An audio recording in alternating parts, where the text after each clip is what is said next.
All right, welcome to Ladies of Fandom, part of the Thursday night block party here at Fanboy TV. Today with us we have Sheena Vandevanter. We'll get back to her in just a moment, but for right now, let's go ahead and roll the credits.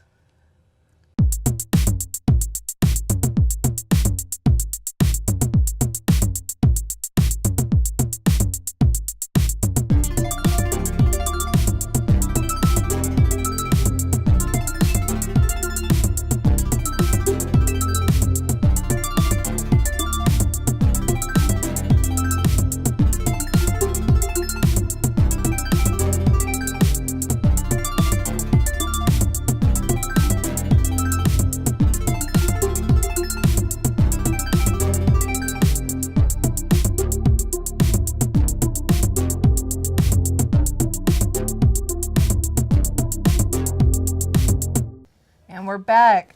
So today with us, we do have Sheena Vandevanter. So let's go ahead and get this started. But first, I do have a shout out. Tessa is currently at Thinkery 21's Make It. Come and make it. Come and make it. Thank you. My spare brains. I love these ladies. So right half. She is not joining us tonight. But if you are not watching us live or you don't want to watch us live, kind of bummer, but go check her out at the Thinkery 21 event. Now we're getting to Sheena. So I know you do Holy Crit as a podcast. You worked with Chupa. What else do you do? So when I'm not running conventions and making podcasts, I actually have my own business called One Up Branding, which is providing branding strategy for geeks, gamers, and techies. Nice. So talk to us a little bit about Holy Crit. Okay, so Holy Crit is a brand new podcast. We just aired our first episode as of last week, and it is a joint venture with Ross Watson, who is an acclaimed game designer and a dear friend, and I've known him for many years. I actually was on his old podcast, The Gamers Tavern, several times, and we just kind of kept having me back, and so it was like, all right, we've definitely got, a simpatico thing going on here. And we were thinking about sort of the way that Chupacabra Con was going, the way that our careers were going, and we were like, maybe there's a way we can bring all that together.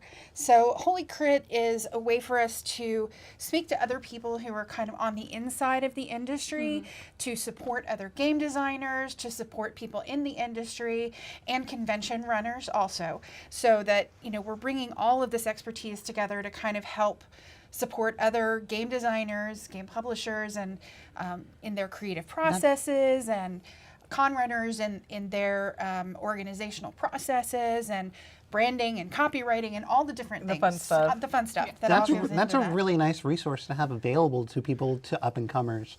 Especially, it gets rid of one of the barriers to entry.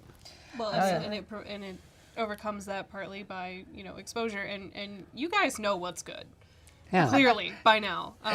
Even if it's new and not terribly far along in the process, I'm pretty sure y'all can spot something that's gonna make it, right? Yeah, definitely. And the fun thing is, even if something isn't quite there yet, sometimes those are the really fun ones to play with, because you can be like, this art is amazing, and what you've done here for your setting is fantastic, but let's talk about game mechanics and why this might not work. It's definitely nice to get to see new things before they hit the streets. So you said amazing art. What else do you look for in this new stuff?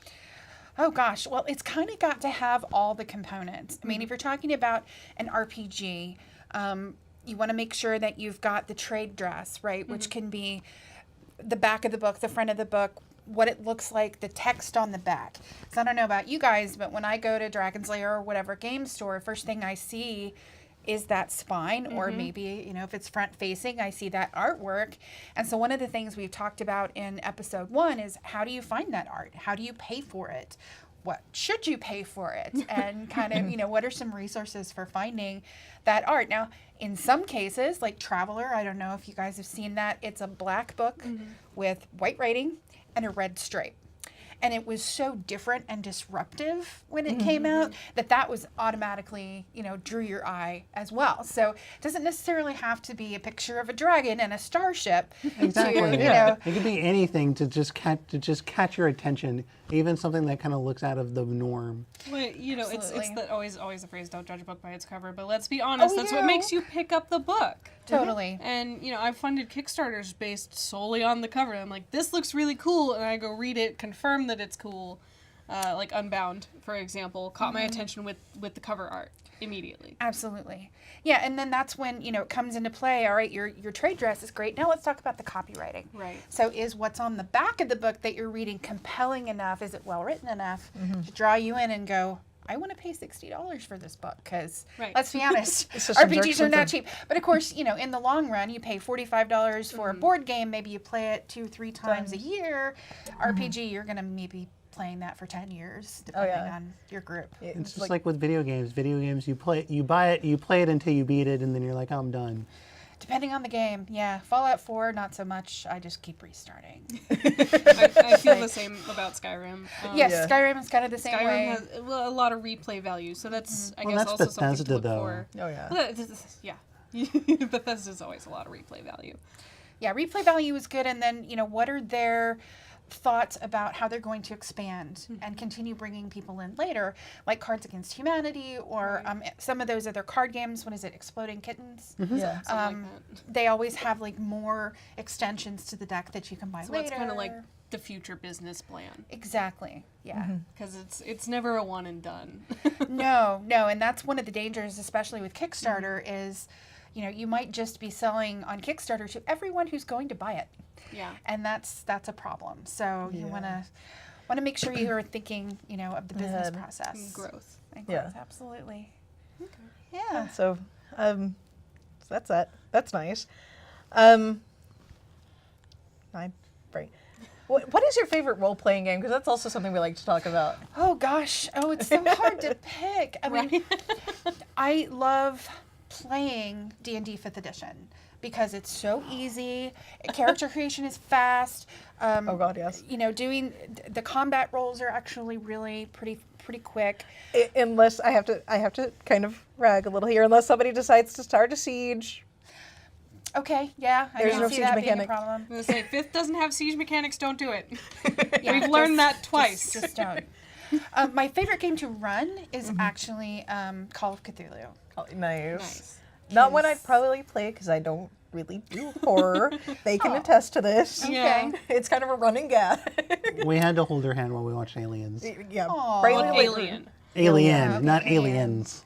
Yeah. Well, the thing I like about it is that it's a little bit different from your hack and slash and explode things, which is fun and great, and I love that too.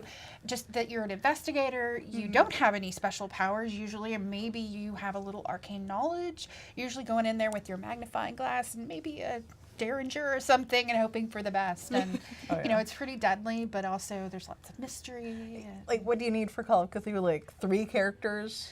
it's at the probably not a start? bad idea to have some backup characters. Yeah. Like, which one do you want to play first? Because they will eventually die. I think it's worse than Game of Thrones, from what I've heard.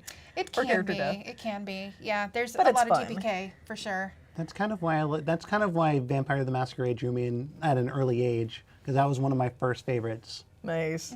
Is because there really wasn't so much of a hack and slash mechanic. It was more about social interactions. Sure. Right. Yeah. And more about in-depth characters. Yeah. So that brings me to my next question. What is your favorite thing about role playing? What makes role playing attractive? Oh my gosh, that's kind of a deep question. We like asking. We kind Yeah. of lead you along and hold your hand, and then boom. Here's the deep one. So I think for me, it's two things. One is it gives me an excuse to get together with my friends and have something we're doing together that so that we don't have to sit there and small talk the whole time because that gets really boring. Right. And so it's a nice thing to kind of have us all focused on. And then I really enjoy co-creating a story because you never go walking in. In my particular group, we always joke about, and I'm sure we're not the only ones. It's like, yeah, you can plan ahead if you want. but you never know what these guys are going to do. How many times So- did we derail you, Alyssa? When I run games for these folks, I never write more than a week in advance because, or I have an outline. Yeah.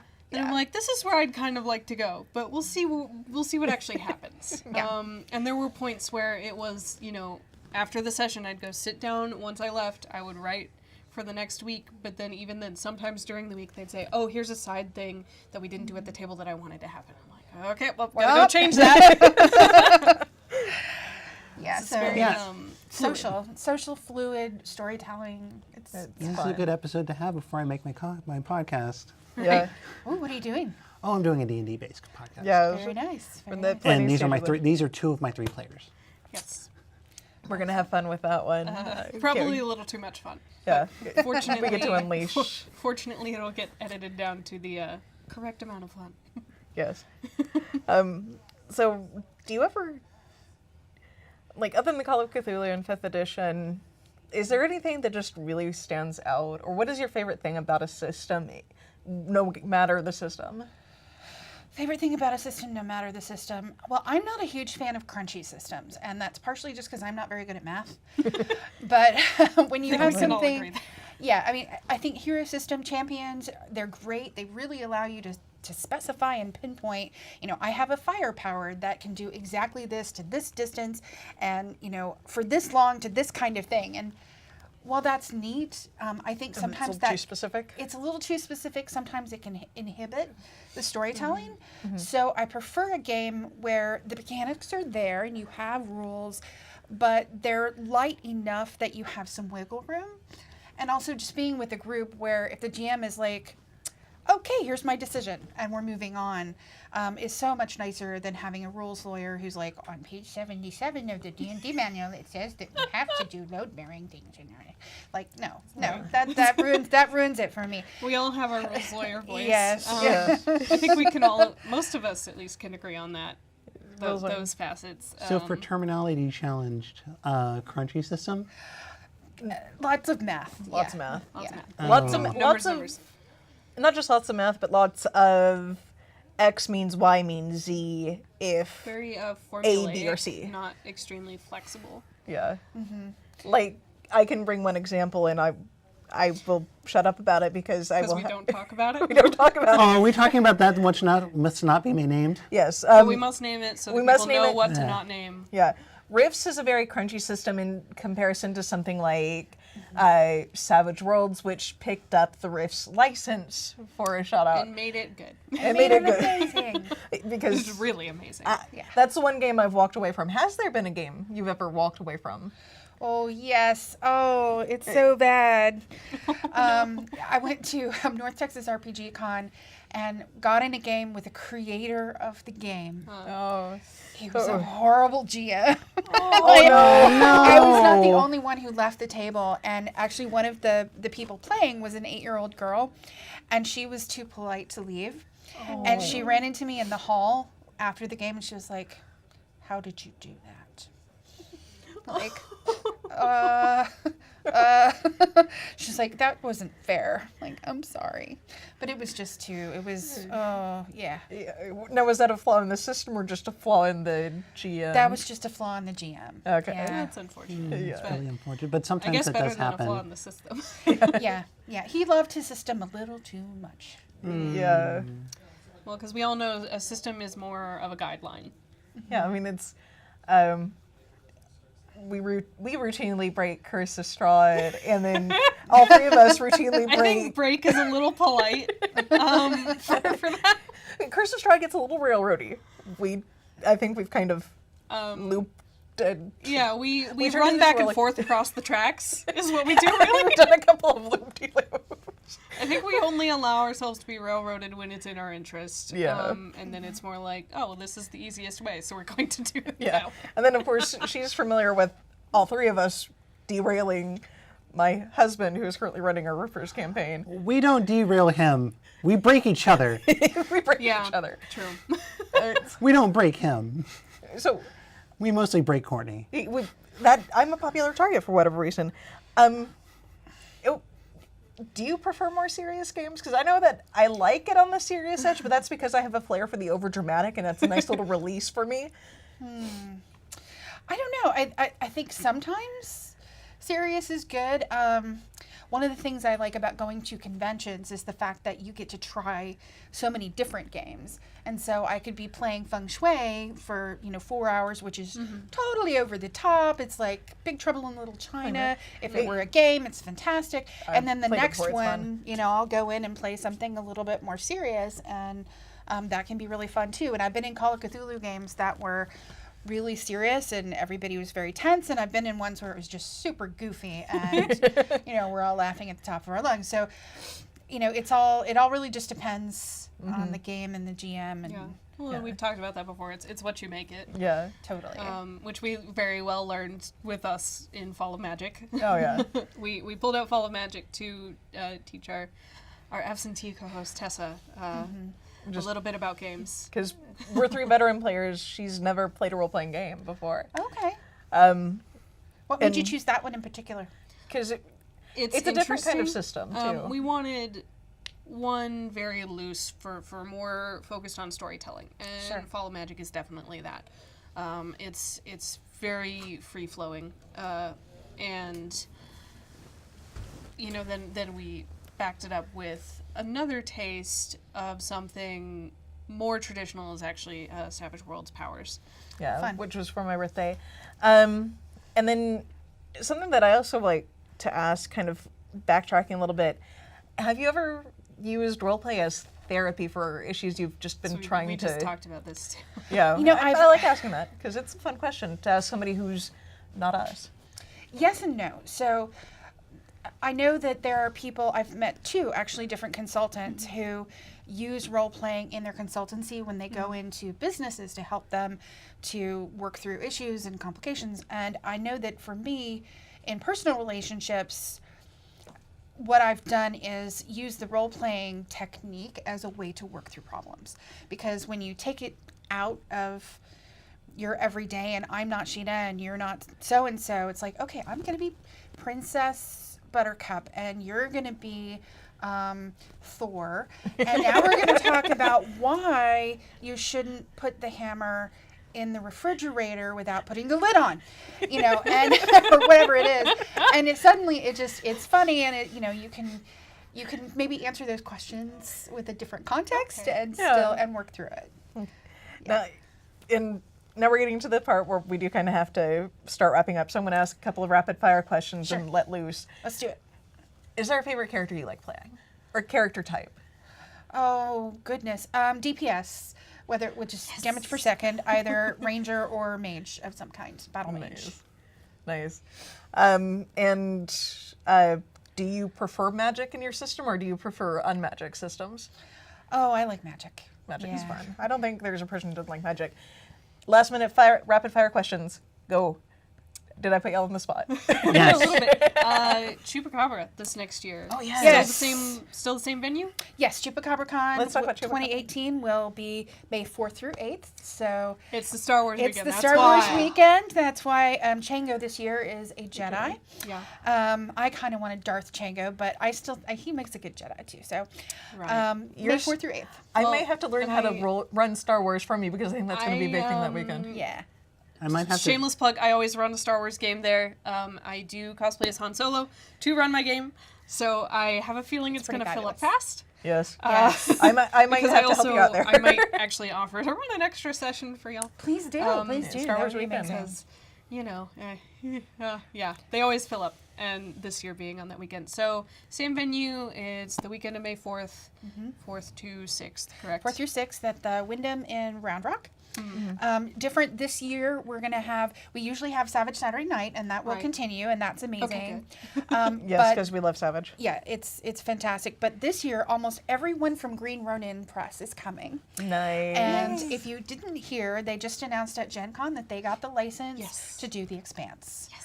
So it'll be a really fun time to be able to ask them questions and run some of their games. And we actually have VIP tickets where you'll get to do a special game with them if you want to do that. Nice. So, VIP So I tickets are also worth it. know, this year, y'all were capping attendance? We are capping attendance this year, so that'll be the first time. What's that cap, and what are you estimating badges will run out by? Well, we're going to cap total ticket sales at 500. Okay. And we're thinking it's probably going to sell out by 3 weeks before the event. Okay. That's usually kind of when things hit their height, when we're really Right. plugging away You've the got a social media. schedule up and Yes, everything. the schedule will be there. All the panels will be up, and you know, so you'll know what you're getting into. Yeah. And we're being really tough on our GMs this year. You can't submit a game without a description, so that We'll have we descriptions. actually, know what we're getting into and what people are signing up Yeah. for, instead of just a placeholder. So I personally recommend everyone get their badge as soon as possible. I mean, I snagged the GM badge, obviously, but yeah, I'd be really upset if, one of my friends didn't get their badge and then the last minute they're like, oh, I can't go. yeah, it would be really sad. We're thinking about having a badge available for purchase there that will allow you just to go wander around and talk to people, but you couldn't get into Just a game. like an observer's. Just as an observer, and think to do that's open gaming. decent. Yeah. Because we always have, board games and stuff where people can just come check them out. So, Yeah. yeah. And I like that part.